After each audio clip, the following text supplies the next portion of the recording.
Vic, welcome to Asia, welcome to Singapore. How are you? Oh, I'm having a great time. My first time in Singapore. It's as advertised. I was thinking maybe we would go jackets off for this session. We go what? Jackets off. Sure, It's why pretty not? warm, but no, let's keep them on. We look good now. Vic, it would make sense for you to explain a little bit about what Concord does. Great, thank you. I don't know how many of you are familiar with our company, Concord. We are the leading independent music company in the world. We are based in Nashville, Tennessee, although our executives are spread out across all our offices in Los Angeles, New York, London, Berlin, Melbourne, so on and so forth. I think what separates Concord and what makes us special is that we are a collection of independent record companies, music publishers, and the like. We were started to be created, initially founded in 1973, but this current incarnation of Concord really came about in the early 2000s when our predecessors and our shareholders at the state of Michigan started to invest in music copyrights and recorded music rights. And in fact, today I have one of our early, I could say founders, Steve Somm, who helped buy some of those companies. He's back there in the right, and I hope some of you will come talk with him later. But what makes us really special is that we have managed to incorporate DNA from all 50 of those companies, or 60 or 70 or 100, whatever we say, into this current company. And our current CEO team, our current executive team is comprised of people that existed at all these companies. I came from a small independent record label and music publisher. Our CFO came from a small music publisher. Our CEO came from a record label, so on and so forth. So when we acquire and partner with companies all across the world, we keep the very best of them within our company. So the indie spirit runs deep in the business. Very, very much so. I was telling you earlier that I think I started a small 30-person music company in the West Village of New York in 1999. And today, Concord has over 700 people in all those offices. We have raised billions of dollars of financing, which we'll talk about.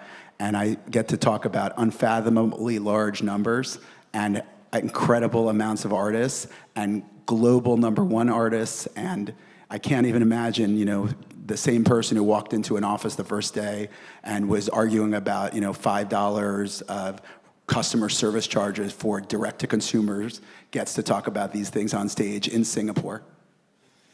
So the split between copyrights for recording and publishing, where does the revenue sit? Are we roughly 50-50? Thank you. Yeah, I think what makes our company interesting as well is that we are roughly 50-50 between music publishing and recorded music, which is very different from the major music companies and frankly very different from the multi-billion-dollar companies, which is where we sit in the universe. It gives us a perspective, right? A perspective that's not only about artists and songwriters in their fullest and not only on songwriters or not only on artists. We vigorously advocate for the protection of their rights. We are willing to litigate to protect those rights globally. We are incredibly focused on optimizing and making sure that they achieve their potential, artistically, financially, and so forth. And I think it allows us to not favor one side over the other, which is very different. I think it's a really unique proposition. 2 deals I spotted earlier this year, which I thought were very interesting. It was the acquisition of STEM, which is a digital distribution platform for independent artists, and it was buying into a business called Tone, which is royalty calculations accounting. Yes. So with that, you're enabling independent artists to build their careers. So that's giving you another look. Fantastic. So Concord, has been a acquirer of copyrights and rights for a long time, but we've always also been an operator and operator working with independent artists. We have a partnership with Universal Music on the label group side, and we are basically direct music publishers in 90+% of the world on the publishing side with some key partners in local territories. We have been looking around in the universe, and we didn't have an offering for when an artist wanted to do a short-term deal. Like if an artist wanted to, be in the distribution artist services business, it didn't make sense for them to sign a long-term rights deal. Maybe they didn't have publishing, et cetera. And fortunately, we were able to meet the founders of STEM, who were two women who founded that company, bootstrapped it. They are incredibly aggressive advocates for their artists. They believe that the music business has systemically created a variety of issues since its existence, and they are out there competing with all of the artist services and distribution companies that we talk about today. So now, if you come to Concord, you have a variety of offerings that could work for you. You have a traditional music publishing deal. You have a traditional artist label deal. You have joint ventures. You have long-term rights, but you also have an opportunity to a short-term deal, which allows you to come to us and maybe experience what makes our company unique. I believe that they're as good as anybody, and I hope that you'll see that they're going to be growing. When we came to them, one of the big challenges they had is, frankly, they had a great capital structure, but they were losing deals to advances they couldn't write. Now, given who we are and who backs us, the state of Michigan, the public debt markets, they can be as competitive as anybody in the space to partner with artists. Yeah, we'll come back to this, but you mentioned earlier the ASBs, asset-backed management securities.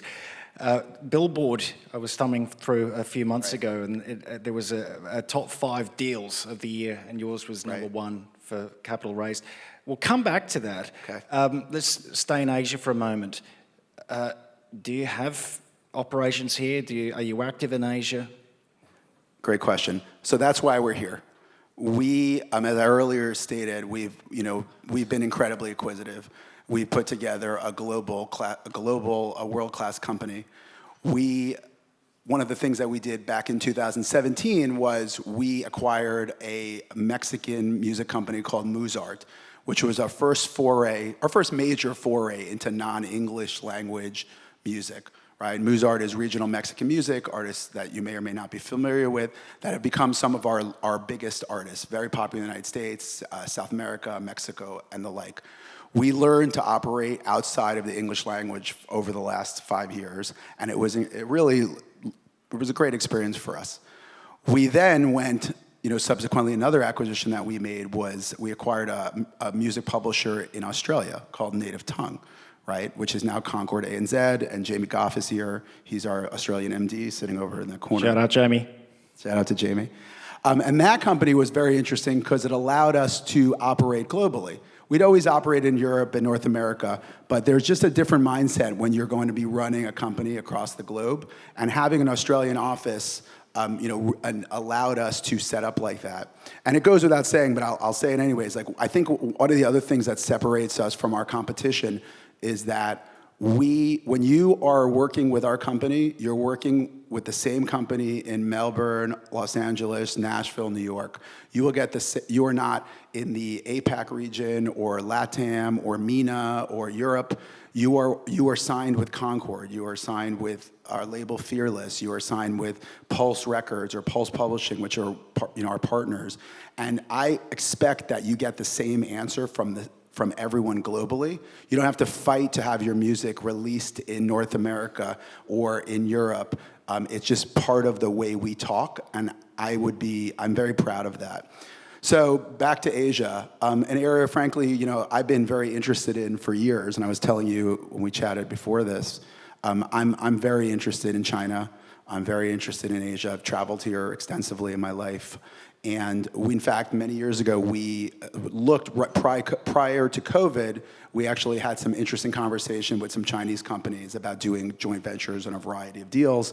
They didn't come to pass, although I did get lost on the Beijing subway, which was quite an experience. Anyway, so here we are today. We look at our Asian revenues by country. We're looking at, where we're growing in the Philippines, what we're doing in Thailand. In fact, we're signing writers. We've already signed several writers in Thailand. We've already worked with several K-pop writers. So we've been dabbling in that out of our Australian office. But now is the time for us to expand to, look really carefully for the right partners in each of the countries in Asia, in figuring out, Asia is such a diverse, large place, Vietnam, Thailand, Indonesia, which I think people have been speaking about, how populated it is, Philippines, Korea, every country has a different type of music, a different ethos, a different way of doing business, and we are looking to find partners that we could work with and bring them into kind of the greater Concord, right? Let them retain their original, who they are, but make them achieve their goals on a global scale, perhaps by bringing those writers and artists to Europe or to North America, or perhaps by giving them the funding opportunities that they need to be extra competitive in whatever country they're from. You also struck a deal with Daddy Yankee. We did. It was, it was a share of the copyright and recordings and That's right. publishing. Billboard said it was a deal worth $217 million, so I don't know if it's accurate, but it's Billboard, so it must be. But when you went to Daddy Yankee, what was the pitch for the identity of your company? Good question. I mean, so I won't disclose the exact number, but it was significant. And it's fun to talk about $200 million deals when this is supposed to be about small, little, independent companies. And I think that's a misnomer, that independent means small. I think independent means independent thinking, right? And that's kind of the way we operate. That deal came to us. Personally, I have had an affinity towards his music for quite a long time. I lived in New York City. I lived on the Lower East Side. In 2004, I used to joke that if you walked outside and Gasolina was not playing, you must not be in the right place. And over the last 20 years, he's frankly grown in global stature. Latin music is translated all across the world. Our pitch was very simple.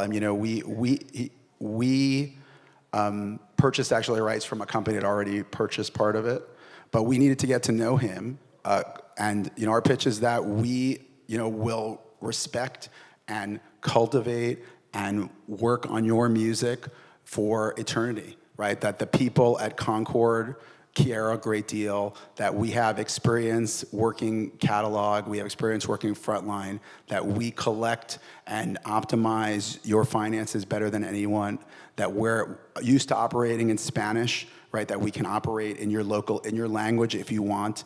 And, frankly, he embraced it. He seems very excited, notwithstanding some other complications in his personal life. The acquisition has performed incredibly, and we're just getting started. He has an incredible name and likeness rights. He has global recognition, and it's not only the little independent rock artists that we work with that are near and dear to my heart, or the country music writers that we have out of our Nashville HQ, but we also have great artists like Daddy Yankee, like Imagine Dragons on the publishing side, and on and on and on and on. Metal music is close to your heart, right? It is. That's what I said. Kids and metal. That's my background. You did mention earlier you're the number one indie. It feels to me that there's a missed opportunity to use the Concord brand. We're flying high as the number one independent, whatever, I don't know, I could play with that. Have the big major companies come tapping on your door? So I think a few years ago there was some interest in the media that the larger companies had come to speak to us. We are very fortunate in that we are owned by a state pension fund that has an incredibly long-term outlook on music rights, and that, frankly, their wish is to own us forever. When people do speak to you, you talk to them. If it works out, it does. But in this case, whatever happened, nothing changed. We've gone on to subsequently raise billions of dollars in the public debt markets. We believe we're, frankly, too big to be acquired by a major music company, but you never know given competition. And, our whole ethos is about being a leading independent company. So that's kind of where we're going to operate as long as I can. Keep going. Number one deal of the year, according to Billboard magazine. Right. Should we mention the dollar figure that was reported? I think it was 1.765, 1.8, 2 billion. You can lift it to 1.8 billion US dollars. Yeah. raised how? Right. So for all this isn't a finance conference, so we won't talk about finance that often. But I think that the billions of dollars that we've raised in the market is just showing the transformation of music rights in the last 15 years. I remember looking at my prior independent music company and being told by a investment banker that it was worthless, completely worthless in 2010. Music had no value, which is insane, right? We all know music has intrinsic artistic value and financial value. But now we're able to go out and issue notes that are 5, 7, 10 years. People are willing to loan us money for 5, 7, 10 years, knowing that they will be repaid plus a return. And then what we do with that money is go out and partner with great artists, songwriters, theatrical licensing agents, films, and make great creative work that we exploit, with a very long-term point of view. We'll stick on the money theme here. I'm curious, there was another mega deal, which I'm going to use a curious British expression, gazumped. You were gazumped by Blackstone for Hypnosis Songs Fund. The way I would frame the question would be, what did you learn from that? Or was there a positive that came out of that whole experience? Sure. So I will say that fortunately we have an incredible CFO and CEO who spend a lot of their time on the finances. My job is running the business with our business heads, which I enjoy, so I don't often talk about that sort of thing. And our job, my team's job, is when we acquire a company or invest or partner, we make sure they become part of the collective whole. I think that deal put us on the map, for anyone who didn't know us already, right? Like when you are going out and making billion-dollar offers to buy companies, you can't help but get looked at. But I think the things the deals that we really appreciate and that are really accretive are like the smaller ones, the ones that are like just, that bring in great people that are, 10, 20, 30, 40, et cetera, $1 million. But we do things of all sizes. We love, there's nothing that we won't look at. We firmly believe that the quality of the work, it outweighs the quantity. And so I'm very hesitant to talk about the big numbers of copyrights and songs and music that we work on, because it translates the art into numbers. But I think what really distinguishes our company is the quality of the artists and writers that we work with. And I think our general thesis is that A-level works will have value forever, right? And regardless of what is happening in the universe. And I'm just glad that people know us from that deal. Good man. I see these red numbers screaming at us. We don't have much time left. Okay. And we were talking about the Everton Football Club before this, so I'll stick with football analogies. We've dived in with 2 feet in this panel, and we ran with the ball. Some final observations. If you could wave a magic wand, what would you fix about the music industry right now? What would I fix about the music industry? I still think that the world... We didn't discuss this, so I'll just kind of, I think that the world is still too divided up of hundreds and local societies, complicated rights profiles. There's too many fees being taken out of the pool by people that may or may not be providing value. I think that artists, it's hard enough being a small artist or a large artist to figure out how you collect your money in Indonesia, the United States, Finland, for all the different sorts of rights, is a full-time job. So what I like to do is we do that for you, right? And you get to focus on your work. Some artists are financially minded, some artists are not financially minded. And, I think the biggest challenge, frankly, is the feeing that's coming out, the streaming fraud that's coming out, like all of the things that, I'm very bullish, frankly, on AI, which we could touch on, but I think that all of the, propagation of millions and millions of tracks are just going to make that even more complicated, when all you want to do is make art and make sure it's heard by the loudest voice in the world. We could spend the next 20 minutes talking about AI and streaming fraud, couldn't we? But we can't, because we've run out of time. Great. Vic, thank you. Thank you so much, Vic. Thank you for having me. I appreciate it. Thank you.